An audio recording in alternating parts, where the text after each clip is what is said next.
नमस्कार, एस्ट्रो तक में आप सबका बहुत बहुत स्वागत है। मैं हूं प्रवीण मिश्र। भारत पाकिस्तान का मैच 14 अक्टूबर को होने जा रहा है। ये मैच किसके पक्ष में रहेगा? भारत के पक्ष में रहेगा कि पाकिस्तान के पक्ष में रहेगा? सितारे क्या कहते हैं ये आपको बताएंगे, टैरो कार्ड के हिसाब से जानेंगे। हमारे साथ हैं जानी मानी टैरो कार्ड रीडर करिश्मा कौशिक जी, डॉक्टर करिश्मा कौशिक जी। करिश्मा जी, आपका बहुत बहुत स्वागत है एस्ट्रो तक के स्टूडियो में। नमस्कार। आपने समय निकाला एस्ट्रो तक के लिए, इसके लिए बहुत बहुत धन्यवाद। तो हमारे देश की जनता ये जानना चाहती है कि ये जो भारत पाकिस्तान का मैच हो रहा है, ये जिस दिन हो रहा है उसी दिन साल 2023 का अंतिम सूर्य ग्रहण भी लगने जा रहा है। और ये जो ग्रहण है ये मैच पर क्या असर डाल सकता है? क्योंकि कहते हैं कि ये खगोलीय घटना है, राशियों पर असर डालती है। तो सब खिलाड़ियों की कोई ना कोई राशि होती है, तो उनके ऊपर भी इसका असर होगा। अगर ज्योतिष के नज़रिए से देखा जाए तो फिर मैच पर भी असर होगा, तो उस पर भी चर्चा करेंगे। साथ ही ये भी जानेंगे कि ये जो ग्रहण है इससे आपको कितना सावधान रहने की ज़रूरत है। तो सबसे पहले तो आपको ये बता दें कि ये जो ग्रहण है ये 14 अक्टूबर की रात को शुरू होगा और लगभग 8:30 बजे से शुरू होगा और 2:25 देर रात में ये समाप्त हो जाएगा। और ये ग्रहण भारत में नहीं दिखाई देगा, इसलिए भारत के लोगों को बिल्कुल भी परेशान होने की ज़रूरत नहीं है। आप क्या कहना चाहेंगी मैडम ग्रहण के बारे में? देखिए, ग्रहण जो होता है, पहली बात तो लोग बहुत ज़्यादा ग्रहण से घबराते हैं। पहली बात तो लोगों को घबराने की ज़रूरत नहीं है इस ग्रहण से, क्योंकि ये भारत में नज़र नहीं आ रहा। और वैसे भी अगर आता भी है तो कोई बहुत एक जैसे लोग भ्रांतियाँ फैलाते हैं ना, उस चीज़ की ज़रूरत नहीं होती है। किसी भी तरह से ज्योतिष और विज्ञान ये नहीं कहता कि आप ग्रहण से डरें या उनसे आप कहते ना घबराएं। तो ये चीज़ें की वैसे भी आवश्यकता नहीं है, क्योंकि ये भारत में नज़र नहीं आ रहा है। क्योंकि ये जो ग्रहण आरंभ होगा ये रात को आरंभ होगा, लगभग 8:24 से, ये 34 से शुरू हो जाएगा रात को। और देर रात्रि यानी कि अगले दिन तारीख लग चुकी होगी ये 15 अक्टूबर की, और ये जो समाप्त होगा ये 2:25 पे रात को समाप्त होगा। क्योंकि यहाँ पे इस समय पे सूर्य उदय नहीं हो रखे होते, तो इसीलिए ग्रहण जो भारत में है नज़र नहीं आएगा। दूसरी चीज़, जब ग्रहण लगता है तो सूतक काल को मान्यता दी जाती है। अब क्योंकि ये ग्रहण नज़र ही नहीं आ रहा तो सूतक काल को मान्यता नहीं दी जाएगी। साथ ही साथ मंदिर के कपाट भी खुले रहेंगे। आप अपने पितरों का तर्पण कर सकते हैं। शनि अमावस्या है तो कहीं ना कहीं आप शनि देव की पूजा आराधना भी कर सकते हैं, क्योंकि मंदिर के कपाट खुले रहेंगे। और साथ साथ आप नवरात्रों की तैयारी भी जोर शोर से कर सकते हैं। यानी कि किसी भी तरह से आपको मन में किसी भी तरह की शंका रखने की ज़रूरत नहीं है कि ग्रहण पड़ रहा है तो क्या मैं तैयारी करूं नवरात्रों की। बिल्कुल भी नहीं। आप आराम से कीजिए, खुशी से स्वागत कीजिए, खुशी से माँ के लिए सामग्री लीजिए और आराम से आप जो है अपने घर में रह करके आप हर एक तरह के कार्य को संपन्न करें। जी जी, ग्रहण के बारे में और भी बहुत सारी आपको जानकारी देंगे। सर्वपित्र अमावस्या भी है, तो अगर आप जो है अपने पितरों का श्राद्ध अभी तक नहीं कर पाए या आपको उनकी तिथि नहीं पता है तो आप सर्वपित्र अमावस्या के दिन श्राद्ध कर सकते हैं। दूसरा, ग्रहण के बारे में कुछ और महत्वपूर्ण जानकारी आपको बताएंगे, लेकिन मैच के बारे में ज़्यादा बात कर लें क्योंकि दर्शक मैच के बारे में ज़्यादा जानना चाहते हैं। तो देखिए, 14 अक्टूबर को ये अहमदाबाद में 2 बजे मैच होगा भारत पाकिस्तान का। बहुत खास टूर्नामेंट है, लेकिन उस दिन सर्वपित्र अमावस्या है, शनि अमावस्या है, ग्रहण भी लग रहा है और इंडिया पाकिस्तान का मैच भी है। कई महत्वपूर्ण चीज़ें 14 अक्टूबर के दिन होने वाली हैं। और भारत पाकिस्तान का जो मैच होता है ये किसी वर्ल्ड कप से कम नहीं होता, वर्ल्ड कप फाइनल की तरह होता है। हमारे देश की जनता इसको इसी तरीके से लेती है। तो मैडम, आपको क्या लगता है कि ये जो भारत पाकिस्तान के बीच ये जो मैच है ये कैसा रहने वाला है, कितना रोमांचकारी रहने वाला है? क्या कहते हैं आपके कार्ड? देखिए, आपने अभी जो एक शब्द कहे हैं ना कि ये वर्ल्ड कप के फाइनल से कम नहीं होता। फाइनल्स पे भी मैं आपको ये बताऊं कि लोग कहीं ना कहीं काम के चक्कर में मैच छोड़ देंगे, मगर जब भारत और पाकिस्तान का मैच की हम बात करें, जब इनका मैच होता है तो लोग सारे काम छोड़ करके सिर्फ टीवी ऑन करके मैच देखते हैं, बाकी सारे काम कैंसिल हो जाते हैं। अब ये मैच जो है भारत पाकिस्तान का, क्योंकि सूर्य ग्रहण भी है और अमावस्या की तिथि भी है, तो कहीं ना कहीं मेरे हिसाब से तो अच्छा रहेगा। मगर बहुत सारे लोगों के मन में ये डाउट होगा, जो लोग हर चीज़ डिटेल में देखते हैं उनके मन में ये डाउट ज़रूर होगा कि क्या सूर्य ग्रहण का प्रभाव भारत पे पड़ेगा, क्या इसकी वजह से भारत हार सकता है या जीत सकता है? तो डेफिनेटली इस क्योंकि भारत में नहीं दिख रहा है सूर्य ग्रहण, तो भारत पे प्रभाव नहीं पड़ेगा। जातकों की राशियों पे ज़रूर पड़ेगा, क्योंकि जब किसी ग्रह को यानी कि चंद्रमा को या सूर्य को ग्रहण लगता है तो कहीं ना कहीं इनकी युति किसी न किसी भाव में, कुंडली में होती है लोगों की, तो कहीं ना कहीं राशियों पे इसका प्रभाव ज़रूर देखने को मिलेगा, मगर भारत पे इसका प्रभाव नहीं देखने को मिलेगा। अब यहाँ पे अगर हम बात करें टैरो कार्ड से कि कैसा रहेगा इंडिया का मैच, तो सबसे पहले इंडिया के लिए कार्ड्स देखो तो बहुत अच्छे कार्ड्स आए हैं। मेजर कार्ड आया है, हायरोफेंट का कार्ड आया है, साथ साथ the fool, queen of swords. यहाँ पे इनको थोड़ा सा मैं कहूँगी कि सतर्क रह करके खेलने की ज़रूरत है, और चीज़ें जो है ना कहीं फेवर में भी होंगी, नॉन फेवर में भी होंगी। नॉन फेवर में कैसे हो सकती हैं कि अगर आप लापरवाही करें या ओवर कॉन्फिडेंस दिखाएं तो कहीं ना कहीं चीज़ें जो है इनके अगेंस्ट भी जा सकती हैं। तो बेटर यही रहेगा कि पेशेंटली हैंडल करें चीज़ों को, और एक तरह से जैसे कहते हैं ना कि आराम से खेले, ऐसा नहीं कि जल्दबाजी कर दी और उसके बाद गई गाड़ी, वो चीज़ ना करें, आराम से खेलें। इनके लिए ये एक नई शुरुआत भी हो सकती है, और शुरुआत को किस तरह से करना है, कैसे हैंडल करना है, ये भारत के ऊपर डिपेंड करता है, स्पेशली हमारे टीम प्लेयर्स पर डिपेंड करता है। तो मेरे हिसाब से तो इंडिया का मैच बहुत अच्छा होने वाला है। पाकिस्तान की हम यहाँ पे अगर बात करें तो पाकिस्तान के लिए जो कार्ड्स आ रहे हैं वो देख लेते हैं कि पाकिस्तान के लिए कैसा रहेगा ये मैच। पाकिस्तान के लिए भी कार्ड्स बहुत अच्छे आ रहे हैं, S of cups, 10 of cups और किंग ऑफ कप्स। यहाँ पे कप्स कार्ड आए हैं, मगर अगर हम भारत की बात करते हैं तो मेजर कार्ड आए हैं। तो यहाँ पे थोड़ा सा मुझे लगता है कि पाकिस्तान भी डेफिनेटली कांटे की टक्कर देगा इंडिया को। एक इनके लिए भी नई बिगनिंग हो सकती है आगे बढ़ने की। दूसरी चीज़ इनको भी ध्यान रखने की ज़रूरत है, यानी कि दोनों ही टीम से जो है ना ओवर कॉन्फिडेंस होते हुए नज़र आ रहे हैं टीम प्लेयर्स, तो ओवर कॉन्फिडेंट ना हो, आराम से पेशेंटली चीज़ों को हैंडल करके चलें। यही मैं पाकिस्तान के लिए भी कहूँगी कि चेंजेस बहुत जल्दी होंगे। यहाँ पे जो है ना पड़ना किसी का भी भारी हो सकता है। पहले इंडिया का हमें लगे इंडिया जीत रही है, उसके बाद फिर हमें थोड़े टाइम बाद एक वो मिड का जो पॉइंट आता है उसमें लगे पाकिस्तान जीत रही है, इंडिया हार रही है, फिर एक एंड पॉइंट आता है उसमें हमें लगे कि इंडिया जीत रही है। तो इस तरह से जो चेंजेस है ना वो इस मैच में बने रहेंगे, जो कि एक तरह से टर्न एंड ट्विस्ट हम कह लें, या एक अट्रैक्शन का पॉइंट कह लें इसको, कि भारत और पाकिस्तान का जो रोमांच है ना वो बरकरार रहेगा ऑल थ्रू द मैच। जी, भारत पाकिस्तान के बीच में जो मैच है वो 14 अक्टूबर 2023 को अहमदाबाद में खेला जा रहा है। दोपहर 2 बजे मैच शुरू होगा। तो अगर अंक ज्योतिष के हिसाब से देखें तो 14 अक्टूबर 2023 को अगर जोड़ेंगे 14-10-2023 तो लकी नंबर बनता है 5 और भाग्यांक बनता है 4। 5 नंबर बुध ग्रह का नंबर है और 4 नंबर राहु का नंबर है। बुध का असर रहेगा और 4 नंबर राहु का असर रहेगा।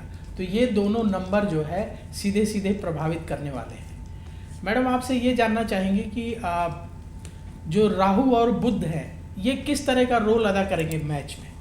देखिए, जैसे अभी मैंने कार्ड्स भी देखे थे तो मैंने एक छोटी सी बात दर्शकों को कही थी कि रोमांच बना रहेगा, यानी कि टर्न एंड ट्विस्ट जो है ना वो आते रहेंगे। और राहु का तो काम ही ये है कि सडन चीज़ों को बदलना, सडन चीज़ों को पलट देना।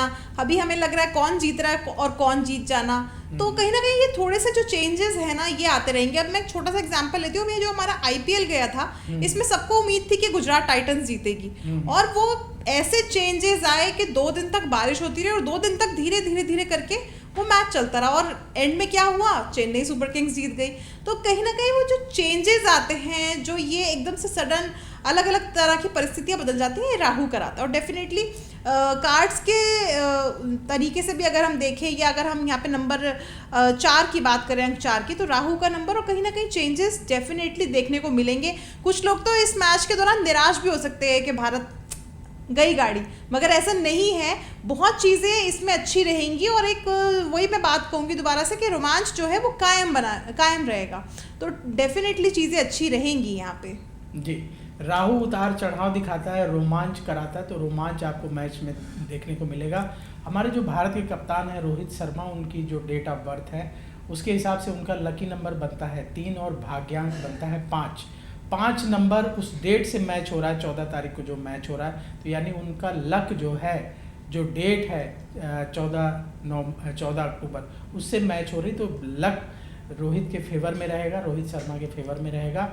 और क्योंकि उनका भाग्यांक 5 है और जो है उस दिन का नंबर 5 बन रहा है, तो भाग्य साथ देगा, तो रोहित की स्थिति बढ़िया रहनी चाहिए। और रोहित के नेम का नंबर बनता है 8 नंबर शनि का नंबर है, शनिवार के दिन मैच हो रहा है, तो इनको शनिवार का भी लाभ मिलना चाहिए। लकी नंबर 3 है जो बृहस्पति का नंबर है, बृहस्पति इनसे अच्छी सलाह दिलवाएगा अपने खिलाड़ियों को, तो ये अच्छे डिसीजन भी ले पाएंगे।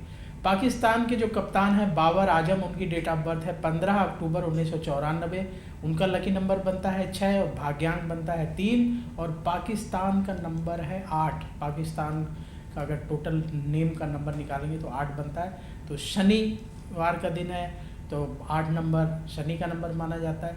और इनके जो नाम का नंबर है बाबर आजम का वो बनता है 3, तो 3, 6 और 8 ये पाकिस्तान के नंबर है। और भारत का नंबर बनता है 3 और भारत के कप्तान का नंबर है लकी नंबर 3 और 5 और नेम का नंबर है 8। तो काफ़ी नंबर जो है मैच हो रहे हैं दिन के हिसाब से, तो कांटे की टक्कर रहेगी ऐसा लग रहा है न्यूमरोलॉजी के हिसाब से।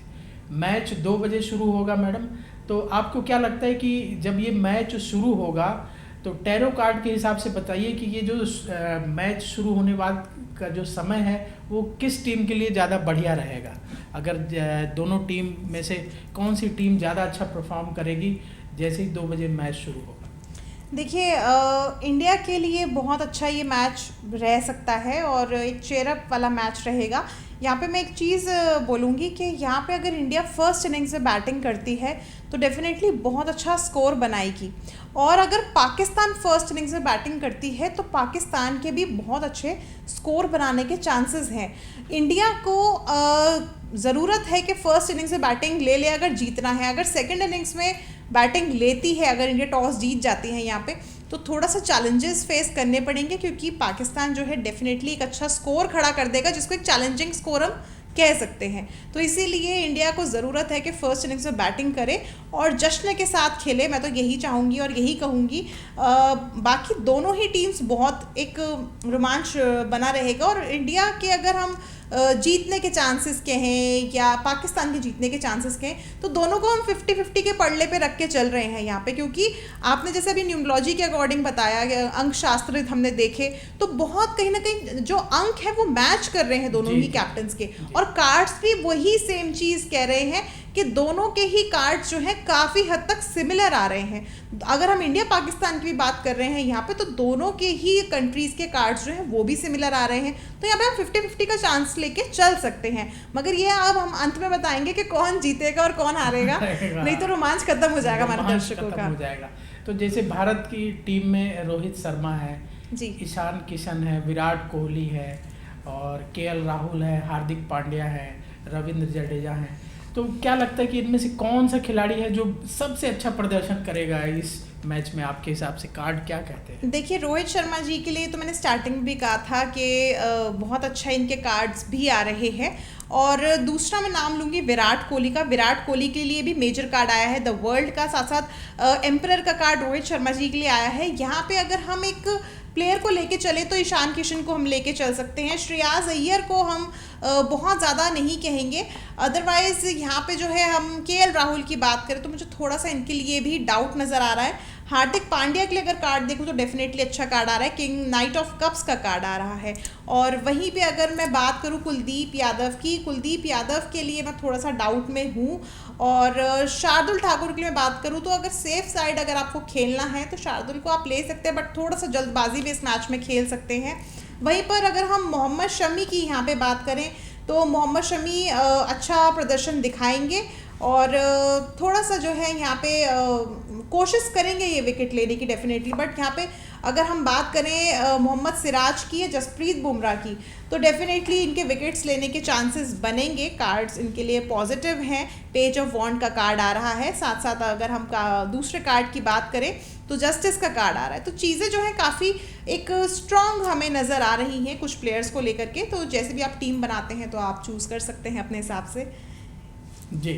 और पाकिस्तान के जो खिलाड़ी हैं मोहम्मद हारिस है, इमाम उल हक है, बाबर आजम कप्तान हैं, मोहम्मद रिजवान है, विकेट कीपर है, और साउद शकील है, शादाब खान है। इनके बारे में आपके कार्ड क्या कहते हैं, इनका प्रदर्शन कैसा रहा है? शुरुआत हम मोहम्मद हारिस से करेंगे। मोहम्मद हारिस को हम देखें तो एक अच्छा स्कोर बना सकते हैं, 20-25 के आसपास का स्कोर इनका रहेगा। इमामुल हक की अगर हम यहाँ पे बात करें तो ये भी ठीक ठाक प्रदर्शन दिखाएंगे।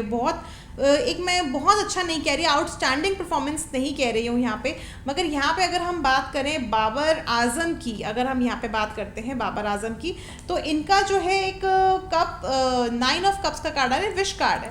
तो एक तरह से जैसे हम ये कहते हैं ना कि आफ्टर मैच जो है अवार्ड्स मिलते हैं या कोई एक टाइटल मिलता है man of the match type का, तो इनको वो भी मिल सकता है। कोई बड़ी बात नहीं होगी इस तरह का कोई टाइटल भी इनको अगर मिल जाए तो।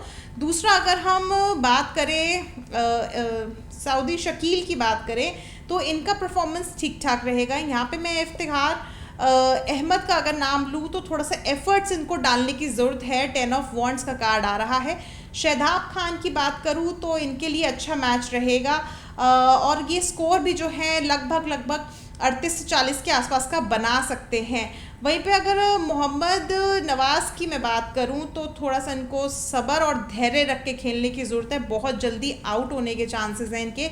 शाहीन अफरीदी की अगर यहाँ पे मैं बात करूं तो शाहीन अफरीदी भी मुझे थोड़ा सा मतलब डाउटफुल लग रहा है। यहाँ पे मोहम्मद वसीम की मैं बात करूँ, इनको एफर्ट्स डालने की ज़रूरत है, मगर यहाँ पे अगर मैं नबी की बात करती हूँ या जो है जमान खान है उनकी बात करती हूँ, डेफिनेटली ये अच्छा खेलेंगे।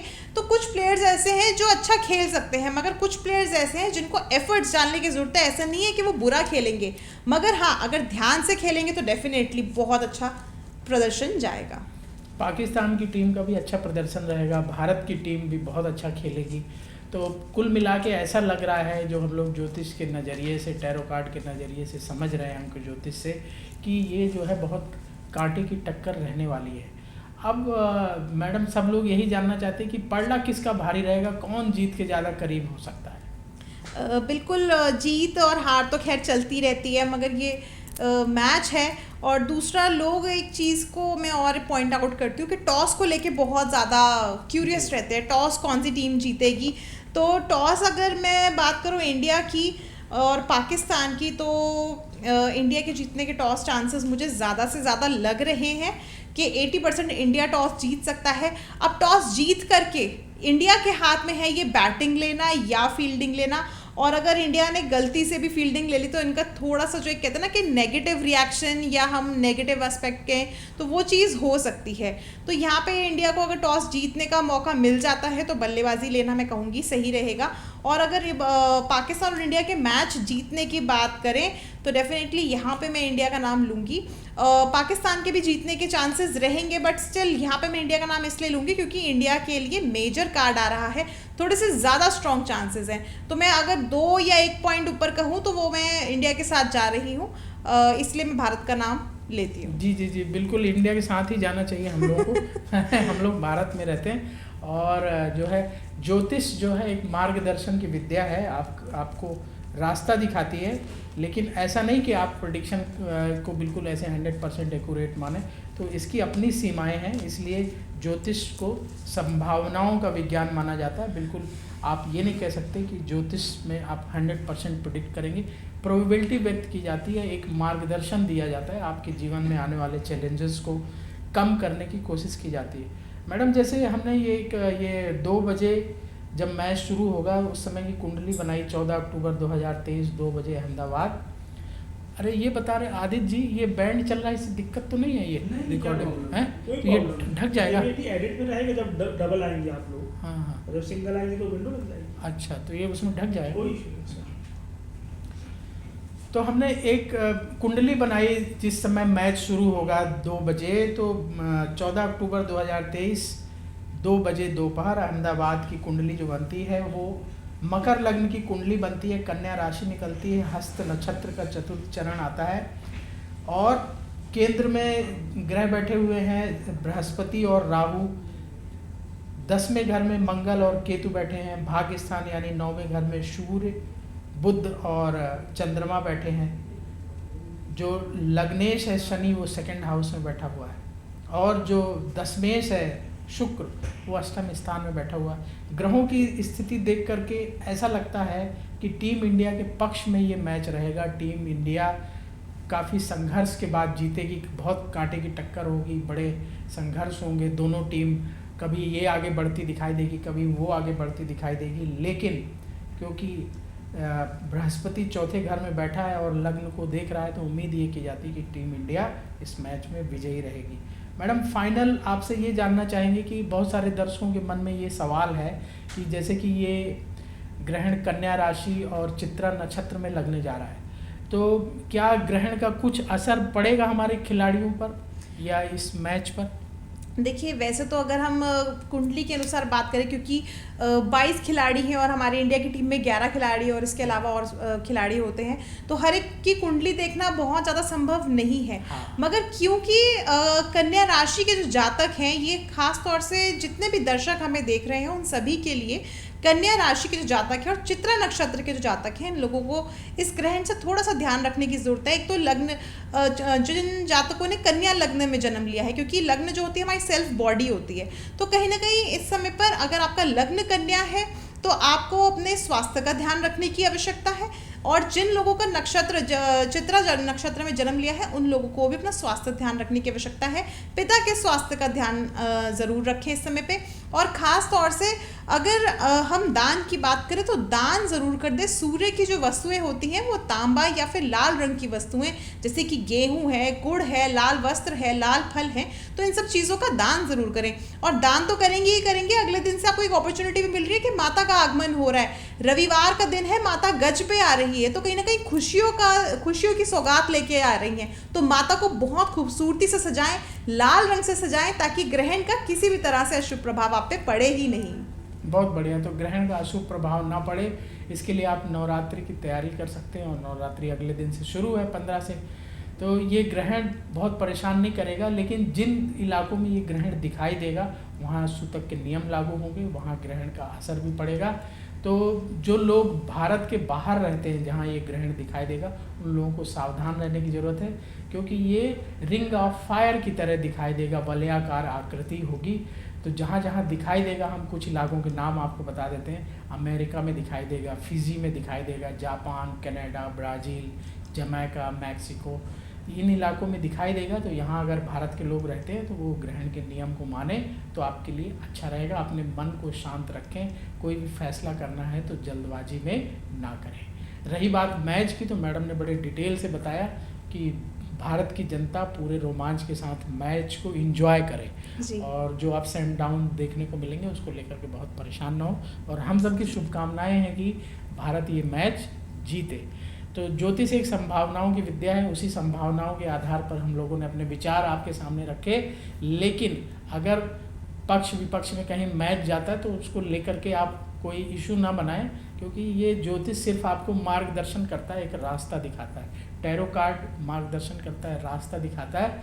और हम सब की अपनी सीमाएं हैं, हम सब इंसान हैं। इंसान वैसे भी गलतियों का पुतला माना जाता है। इकोनॉमिक्स में कहते हैं human being is a bundle of wants, और हम कहते हैं कि human being is a bundle of errors.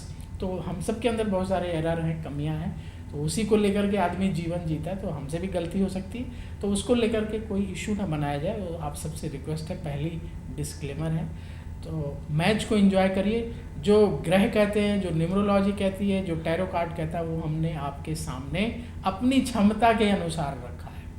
तो मैम आप स्टूडियो में आई और इतने विस्तार से आपने बताया भारत की टीम के बारे में, पाकिस्तान की टीम के बारे में, और टैरो कार्ड से बताया, ज्योतिष के नज़रिए से भी समझाया, ग्रहण को भी समझाया। इसके लिए आपका बहुत बहुत धन्यवाद। तो एस्ट्रो तक के दर्शकों का भी धन्यवाद। आप देखते रहिए एस्ट्रो तक पर, बहुत महत्वपूर्ण जानकारियाँ मिलेंगी और सही मार्गदर्शन मिलेगा आपको। ज्योतिष का सही नज़रिया अगर कहीं मिलेगा तो वो एस्ट्रो तक पर ही मिलेगा। तो अब वक्त हो चला है आपसे अनुमति लेने का। नमस्कार।